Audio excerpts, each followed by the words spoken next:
श्री स्वामी समर्थ.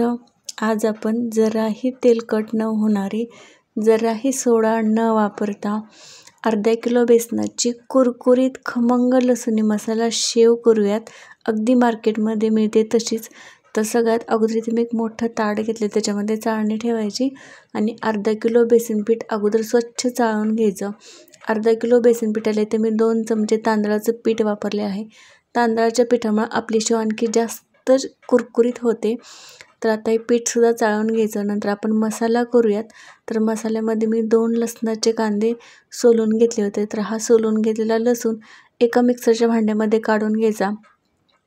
अर्धा किलो बेसन पीठ आहे, तर याच्यामध्ये मी 2 चमचे ओवा आणि 2 चमचे जिरं टाकून याला अगोदर कोरडंच असं मिक्सरवरती वाटून घ्यायचं. नंतर याच्यामध्ये मी अर्धी वाटी पाणी टाकून हे मिक्सरला छान फिरवून घ्यायचं. तर आता हे जे वाटण आहे ते वाटण एका गाळणीनं गाळून घ्यायचं आणि चमच्याच्या मदतीने याच्यातलं सगळं मसाल्याचं पाणी काढून घ्यायचं. नंतर आपण जे पीठ चाळून घेतलं तर त्याच्यामध्ये चवीपुरतं मी 1.5 चमचा मीठ घातलेलं आहे, 1.5 चमचा लाल तिखट. तर आता हे तिखट, मीठ आणि पीठ हे सगळीकडून छान मिक्स करून घ्यायचं आणि आपण जे मसाल्याचं पाणी बनवलं होतं ते पाणी थोडं थोडं करून या पिठावरती टाकून घ्यायचं.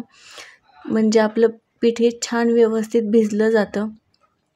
शेवसाठी बेसन पीठ वापरताना शक्यतो विकतचं वापरायचं, म्हणजे आपली शेव आणखी जास्त छान होते. जसं की बेसन, हिरा बेसन, सम्राटचं बेसन.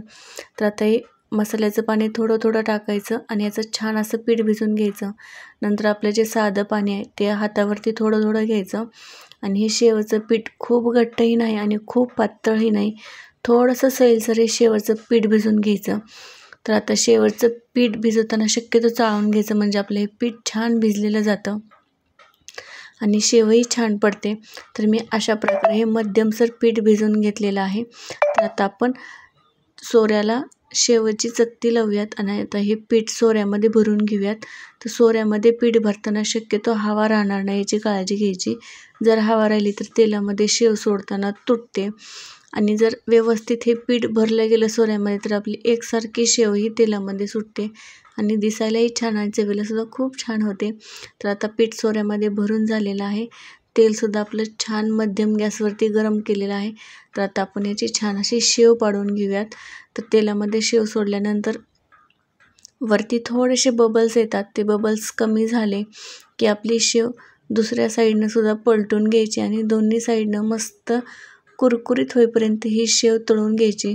बबल्स पूर्णपणे नाहीसे झाले की आपली ही शेव तेलामधून काढून घ्यायची. पीठ व्यवस्थित चाळल्यामुळं आणि व्यवस्थित मळलं आणि तेल जर व्यवस्थित गरम असलं की आपली शेव एकदम छान होते. दिवाळीमध्ये सगळ्यात सोपा, अजिबात न चुकणारा पदार्थ म्हणजे शेव. करायलासुद्धा खूप सोपी रेसिपी आहे आणि याची चवसुद्धा खूप जास्त भारी होते.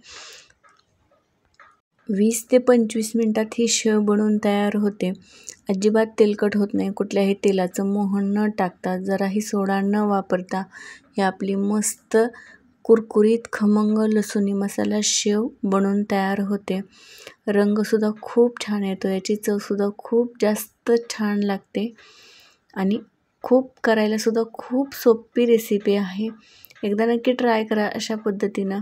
तर आपली ही मस्त खमंग कुरकुरीत लसुणी मसाला शेव बनवून तयार झालेली आहे.